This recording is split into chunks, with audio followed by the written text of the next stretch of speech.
Hello दोस्तों, इस video में आज हम जो है पेड़ पौधों से संबंधित वृद्धि और विकास के बारे में बात करेंगे। हम जानेंगे कि इनकी वृद्धि और विकास को नियंत्रित कौन करता है। तो इनको जो नियंत्रित करने वाले कुछ पदार्थ होते हैं, कुछ रासायनिक पदार्थ होते हैं, उनके बारे में आज हम बात करेंगे। हम उम्मीद करते हैं कि ये वीडियो पढ़ने वाले बच्चों के साथ साथ अन्य लोगों के लिए भी ये हेल्पफुल साबित होगा। अगर आप नहीं पढ़ रहे हैं फिर भी इनके बारे में अगर आप जानेंगे तो बेहतर होगा। अगर आप बागवानी कर रहे हैं या फिर खेती का कार्य कर रहे हैं तो इसमें जो है आपको बहुत सारी जानकारियां प्राप्त होंगी। तो जैसा कि आप सब जानते हैं कि जो पेड़ पौधे होते हैं उनमें जो है वृद्धि होती है, नए नए पत्तियां निकलती हैं, नए नए फल आते हैं, फूल निकलते हैं। तो ये सब होता कैसे है, इनको जो है प्रेरित कौन करता है, इन सब चीज़ों के बारे में आज हम बात करेंगे। तो जो पेड़ पौधे होते हैं इनमें जो वृद्धि और विकास होता है उनको जो है कंट्रोल या फिर नियंत्रित करने के लिए कुछ रासायनिक पदार्थ निकलते हैं। इन्हीं रासायनिक पदार्थों को क्या कहा गया, हार्मोन्स कहा गया।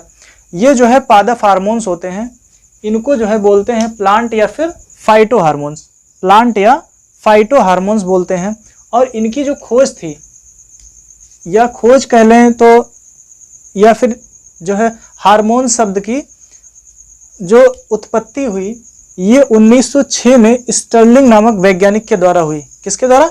स्टर्लिंग नामक वैज्ञानिक के द्वारा 1906 ईस्वी में हुई। और ये जो हार्मोन्स होते हैं ये जो है जटिल कार्बनिक पदार्थ होते हैं। क्या होते हैं? जटिल कार्बनिक पदार्थ होते हैं। ये जो हार्मोन्स होते हैं ये जटिल कार्बनिक पदार्थ होते हैं। और ये जो है पेड़ पौधे में कुछ विशेष स्थानों पर ही पाए जाते हैं। ऐसा नहीं कि हर जगह पाए जाते हैं, कुछ विशेष स्थान होते हैं जहां ये पाए जाते हैं। तथा जो फ्लोएम नामक ऊतक होता है, फ्लोएम नामक संवहन ऊतक, संवहन मतलब लाने ले जाने वाला, तो जो फ्लोएम नामक ऊतक होता है उसके द्वारा ये जो है पौधों के विभिन्न भागों में पहुंचते हैं। ध्यान देना, यहाँ पे इनकी जो उत्पत्ति होती है या फिर इनका जो श्रावण होता है ये कुछ ही विशेष स्थानों पर होता है, लेकिन जो फ्लोएम नामक संवहन ऊतक होता है उनके द्वारा ये जो पेड़ पौधे हैं उनके विभिन्न भागों में ये पहुंचाए जाते हैं। ठीक है, तो इनके हम विशेषताओं की बात करते हैं। ये जो हार्मोन्स होते हैं इनकी कुछ विशेषताएं होती हैं। जैसे इनकी विशेषताएं क्या हैं? ये जो है जड़, तना, पत्ती एवं जो कलिका होती है, जो कलिका होती है उसके शीर्षस्थ विभज्य ऊतक में ये जो है बनते हैं। ठीक है, जड़, तना, पत्ती एवं कलिका के शीर्षस्थ विभज्य ऊतक में ये जो है बनते हैं। इनका निर्माण वहां पे होता है। दूसरा क्या है, इनको जो है पौधों से अलग भी किया जा सकता है। ये जो पेड़ पौधे होते हैं उनमें से इनको अलग भी किया जा सकता है। अलग करने के लिए कुछ कृत्रिम विधियां हैं जिनके द्वारा इनको अलग किया जा सकता है। तीसरा है, ये जो है अगर सामान्य से कम हो जाते हैं, किसी भी चीज़ की एक क्वांटिटी होती है, एक पहले से निर्धारित मात्रा होती है, तो अगर ये जो है उस निर्धारित मात्रा से कम हो जाते हैं या फिर उस निर्धारित मात्रा से अधिक हो जाते हैं तो इनका जो प्रभाव होता है वो विपरीत, वो उल्टा प्रभाव डालने लगते हैं, यानी कि उनके लिए हानिकारक सिद्ध हो जाते हैं। ठीक, फिर हम बात करते हैं कि ये जो हार्मोन्स होते हैं इनकी जो प्रकृति होती है, जैसा कि मैंने पहले बताया ये जटिल कार्बनिक पदार्थ होते हैं, तो इनकी जो प्रकृति होती है वो कार्बनिक होती है। क्या होती है? कार्बनिक होती है। अब इनकी जो थोड़ी सी ही मात्रा होती है, ये ज़्यादा मात्रा में नहीं निकलते, लेकिन इनकी जो थोड़ी सी ही मात्रा होती है वो क्या करती है, वो जो है अधिक प्रभावशाली होती है, अधिक प्रभावशाली होती है। यहाँ पे फिर एक बार हम रिवाइज करते हैं कि जो हार्मोन्स होते हैं पादप हार्मोन्स, इनको बोलते हैं क्या? फाइटो हार्मोन्स या प्लांट हार्मोन्स। और जो हार्मोन शब्द का प्रयोग हुआ था सर्वप्रथम 1906 में स्टर्लिंग नामक वैज्ञानिक ने किया था। तथा जो हार्मोन्स होते हैं ये जटिल कार्बनिक पदार्थ होते हैं, ये जटिल कार्बनिक पदार्थ होते हैं और ये जड़, तना, पत्ती तथा शीर्षस्थ विभज्य ऊतक में बनते हैं। इनको जो है पौधों से अलग किया जा सकता है, इनको जो पेड़ पौधों से अलग किया जा सकता है। इसी प्रकार इनकी कुछ और विशेषताएं हैं। ये जो है कार्बनिक प्रकृति के होते हैं, इनकी जो है कम ही मात्रा अधिक प्रभावशाली होती है। ऐसा नहीं कि ढेर सारी मात्रा में बनते हैं, नहीं, ये जो है कम ही मात्रा में अधिक प्रभावशाली होते हैं। अब हम इसके जो है वर्गीकरण की बात करते हैं कि जो पादप हार्मोन्स होते हैं इनका वर्गीकरण किस आधार पर किया गया है। तो इनका जो वर्गीकरण है मुख्यतः 3 आधार पर किया गया है। 3 कह सकते हैं या फिर ज़्यादातर 2 ही आधार बोल सकते हैं। एक तो वृद्धि को प्रवर्धित करने वाले, मतलब कि वृद्धि को बढ़ाने वाले। दूसरे क्या होते हैं? वृद्धि को कंट्रोल करने वाले। तो ये हो गया। तीसरा होता है पुष्पन हार्मोन, जो उसके जो फूल होते हैं उनके वृद्धि में जो है नए नए फूलों के निर्माण में सहायक होते हैं। तो यहाँ पे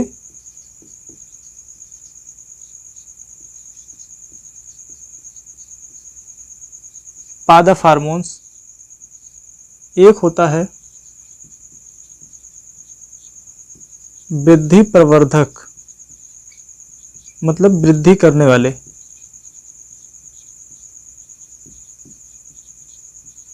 वृद्धि करने वाले। दूसरे होते हैं वृद्धि अवरोधक या निरोधक।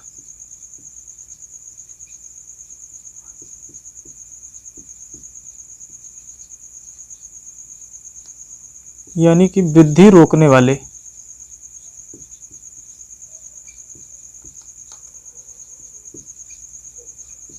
ठीक, उसके बाद एक होता है पुष्पन।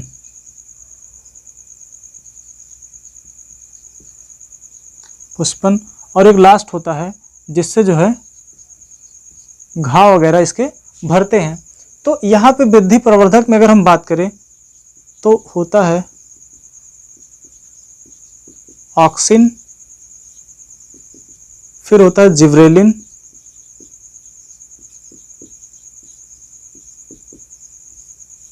उसके बाद तीसरा है साइटोकाइनिन।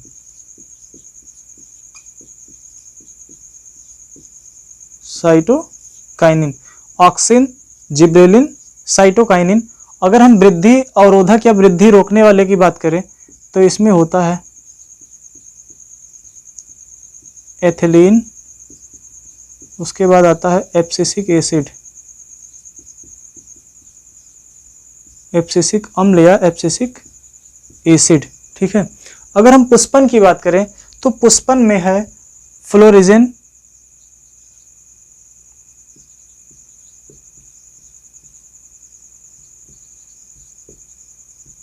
और होता है एक वर्नेलिन। फ्लोरिजिन और वर्नेलिन ये जो है पुष्पन में सहायता करते हैं। उसके बाद जो होता है ट्राउमेटिन।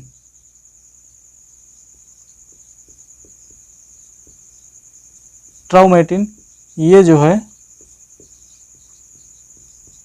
घाव भरने के कार्य में जो है आता है। अगर पेड़ पौधों में कहीं घाव हो जाती है तो उसको ये जल्दी से भर देते हैं। तो यहाँ पे वृद्धि प्रवर्धक, वृद्धि अवरोधक, तो वृद्धि प्रवर्धक जो है उसमें ऑक्सिन, जिब्रेलिन और साइटोकाइनिन, कौन से? Auxin, gibberellin, cytokinin, 3। और वृद्धि अवरोधक में एथिलीन और एब्सिसिक एसिड। उसके बाद पुष्पन में फ्लोरेजिन और वर्नेलिन नामक जो है हार्मोन्स होते हैं। और एक होता है ट्राउमेटिन, ये जो अन्न में हम इसको अन्न की श्रेणी में रख देते हैं। ये जो दोनों हैं इन दोनों को हम रख देते हैं अन्न की श्रेणी में।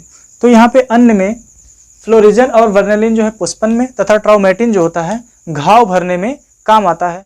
वृद्धि जो है करने वाले जो हार्मोन्स थे तो उसमें जो है हम ऑक्सिन की बात करते हैं। ऑक्सिन की खोज किसने की तथा इनका प्रयोग क्या होता है, ये जो है किस तरह से पौधों को फायदा पहुंचाते हैं।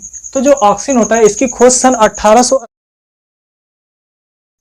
1880 ईस्वी में डार्विन नामक वैज्ञानिक ने की थी। तथा ये जो है वृद्धि को नियंत्रित करने वाले हार्मोन्स हैं। कौन से हैं? वृद्धि को नियंत्रित करने वाले हार्मोन्स हैं। और ये इसका जो निर्माण होता है पौधे के ऊपरी हिस्सों में होता है। इसका जो निर्माण होता है पौधों के ऊपरी हिस्सों में होता है। अब पौधे के ऊपरी हिस्से हो गए जैसे कि जो पत्तियां हो गई या तने का ऊपरी भाग जो हो गया, वहां पे इसका निर्माण होता है। अब इसके हम कार्य की बात करें तो इसका जो मुख्य कार्य है ये जो है पौधों में शीर्ष वृद्धि करता है। जब पौधों में शीर्ष वृद्धि होती है तो जो इसमें साइड की जो अगल बगल की नए नए जो कल्ले होते हैं उनकी वृद्धि रुक जाती है और ये जो है घने पेड़ नहीं बन पाते हैं। तो अगर खाली जो है ऑक्सीजन ही रहे तो क्या होगा, पेड़ की लंबाई बढ़ती जाएगी लेकिन जो है उनके जो साइड के जो कल्ले होंगे उनमें जो है वृद्धि नहीं होगी। दूसरा क्या है, ये जो है पत्तियों को गिरने से रोकते हैं, जिनको जो हम अगर टेक्निकल टर्म में बोले तो बोलते हैं बिलगन। ठीक है, तो ये जो है पत्तियों को गिरने से रोकते हैं तथा उनको अनवर्तन गति प्राप्त करते हैं। क्या करते हैं? अनवर्तन गति प्रदान करते हैं। तो ये जो अनवर्तन गति है इसमें दो प्रकार की गति होती है, एक होता है प्रकाश अनवर्तन और होता है गुरुत्वीय अनवर्तन। आपने सूरजमुखी का फूल देखा होगा तो वो जो है प्रकाश अनवर्तन का मतलब जिधर जो है उसको प्रकाश मिलेगा उधर ही वो जो पुष्प होगा वो अपना मुंह जो है घुमा लेता है। और दूसरा क्या है, गुरुत्व अनुवर्तन। ये जो है गुरुत्व के कारण ये जो है जमीन की ओर झुक जाता है। ठीक है, फिर हम बात करते हैं कि ये जो है खरपतवार को नष्ट कर देता है। अगर जो है ऑक्सीजन की मात्रा प्रचुर मात्रा में रहेगी किसी भी पेड़ में, तो क्या होगा, उसके आसपास में जो है खरपतवार नहीं पनप पाएंगे, क्योंकि जो ऑक्सीजन होता है ये खरपतवार को नष्ट कर देता है। ठीक है, इसके द्वारा जो है अनिषेक फल प्राप्त किए जाते हैं। अनिषेक फल मतलब कि ऐसे फल जिसमें जो है बीजों की मात्रा कम से कम हो, उसको बोलते हैं अनिषेक फलन। ठीक, फिर जो है ये फसलों को गिरने से रोकता है। जो फसलें होती हैं उनको जो है गिरने से रोकती है, यानी कि उनके जो डंठल होते हैं उनको ये मजबूती प्रदान करता है। ठीक, अब इसके जो उदाहरण हैं, जैसे IAA, इसको बोलते हैं इंडोल एसिटिक एसिड या फिर 2,4-D। आपने देखा होगा धान या गन्ने के खेत में जब मोथे की मात्रा बहुत ज़्यादा हो जाती है, मोथा एक खर होता है, खरपतवार जिसको बोलते हैं, तो इसमें जो है 2,4-D का छिड़काव किया जाता है। 2,4-D का जो फुल फॉर्म होता है वो होता है 2,4-डाइक्लोरोफिनॉक्सी एसिटिक एसिड। आप लोग कमेंट करके जो है बताइएगा, मैं बोल दे रहा हूँ क्या होता है, 2,4 डैश फिर क्या है, डाइक्लोरोफिनॉक्सी एसिटिक एसिड। इसको जो आप लोग कमेंट करके बताइएगा। फिर हम आगे बात करते हैं, इसकी बात करते हैं। तो जो जिब्रेलिन से इसकी खोज जो है एक जापानी वैज्ञानिक थे जिनका नाम था कुरोसावा। क्या नाम था इनका, जो नाम था कुरोसावा था। ये जो है फार्मोसा में एक जगह है फार्मोसा, वहाँ पे धान के खेत में इसकी जो है प्राप्ति की। वहाँ पे इन्होंने देखा कि जो फफूंद वाले धान थे उनके जो पौधे जिस धान के पौधों में फफूंद लगी हुई थी वे धान के पौधे अधिक लंबे थे। तो फिर दो लोग और थे, एक का नाम था याबुता तथा दूसरे का नाम था हयाशी। उन दोनों लोगों ने इस फफूंद से इस पदार्थ को अलग किया और ये जो पदार्थ था यही था जिब्रेलिन्स हार्मोन। ठीक है, तो जो जिब्रेलिन्स हार्मोन्स होता है इसका जो मुख्य गुण होता है ये बौने पौधे को लंबा कर देता है। क्या करता है, बौने पौधे को लंबा कर देता है तथा ये जो फूल बनाने में मदद करता है। जो पेड़ पौधे होते हैं उसमें जो है फूल बनाने में जिब्रेलिन्स एक मुख्य भूमिका निभाता है।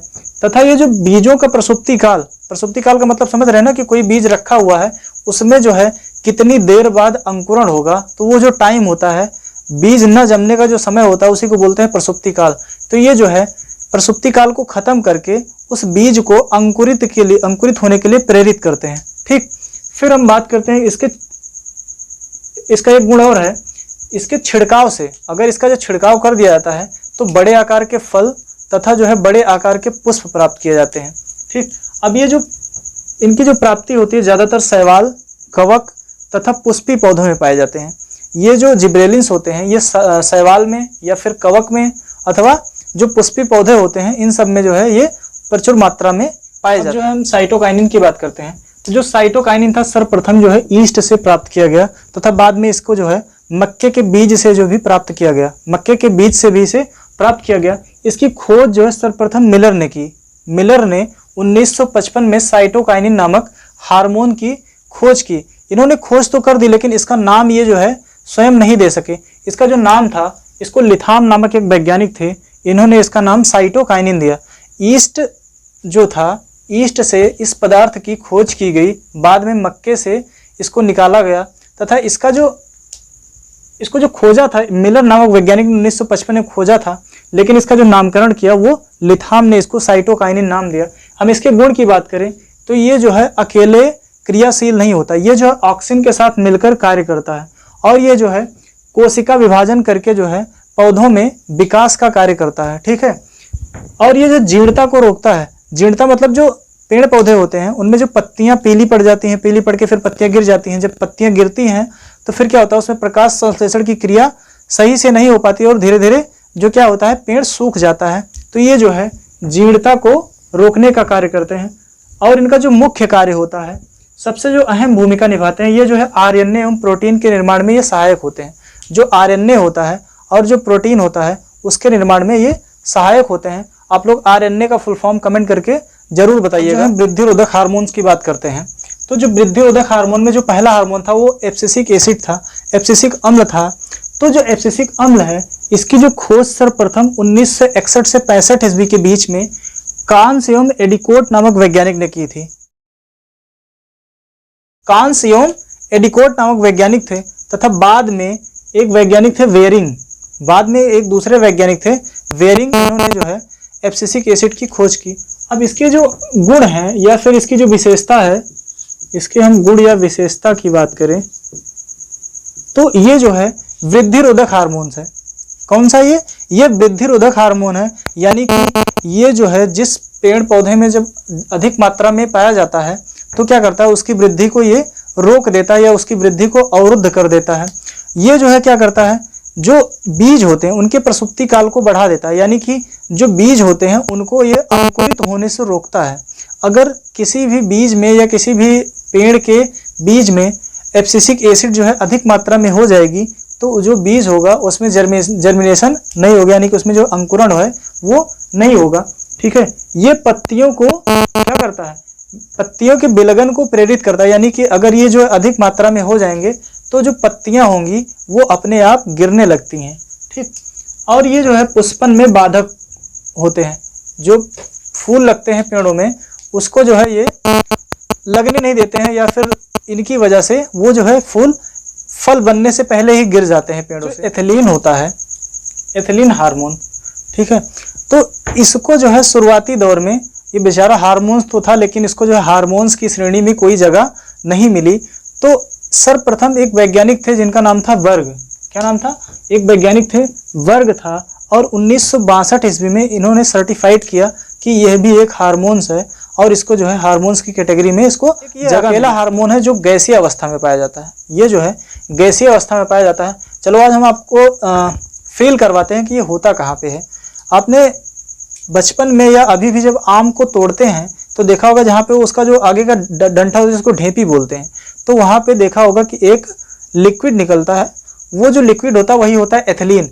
और वो आपने एक चीज़ और ध्यान दिया होगा, जैसे वो तोड़ते हैं तो जैसे लगता है कि वो तेजी से उड़ रहा है, जैसे पेट्रोल होता है वहाँ से उसी तरह वो जैसे लगता है उड़ रहा है, तो ये एथिलीन नामक हार्मोन्स होता है। और ये जो क्या करता है, ये जो है फलों को पकाने का मुख्य कार्य करता है। लेकिन जब यही जो हार्मोन एथिलीन है ये हमारी स्किन पे पड़ जाता है, तो जहाँ पड़ता है चूंकि इसका काम पकाने का होता है तो हमारी स्किन पे पड़ता है, तो वहाँ पे भी इसको क्या करता है, पका देता है, जिसको बोलते हैं चोपी। क्या बोलते हैं, आम की चोपी बोलते हैं। तो ये जो है उसको पका देता है। ठीक, ये जो है गैसीय अवस्था में पाया जाता है, गैसीय अवस्था में पाया जाता है, और ये फलों को पकाने में सहायता करता है। और ये जो क्या करता है, ये मादा पुष्पों की संख्या में वृद्धि करता है। ये जो है पेड़ पौधों में जो फीमेल फ्लावर होते हैं, जो मादा पुष्प होते हैं, उनकी वृद्धि में ये सहायता करता है। तथा इसका एक मुख्य कार्य है, ये जो फूल होते हैं या पत्तियां होती हैं तथा फल होते हैं, इनको जो है ये जो है पेड़ों से गिरने के लिए प्रेरित करता है। इसी की वजह से जो फल होता है वो पककर गिर जाता है, या जो फूल होते हैं वो गिर जाते हैं, अथवा जो पत्तियां होती हैं वो गिर जाती हैं। जो फ्लोरिजेंस और वर्नेलिन नामक जो हार्मोन है, इनको जो है पुष्पन हार्मोन्स या फूल खिलने वाले हार्मोन्स कहते हैं। इनका जो मुख्य कार्य होता है, ये फूलों को खिलने में सहायता करते हैं। इनका जो निर्माण का स्थान होता है, ये बनते तो पत्तियों में है, इनका जो निर्माण होता है वो पत्तियों में होता है, लेकिन ये जो सहायता करते हैं ये फूलों को खिलने में सहायता करते हैं। उसके बाद एक लास्ट है ट्राउमेटिन। कौन सा,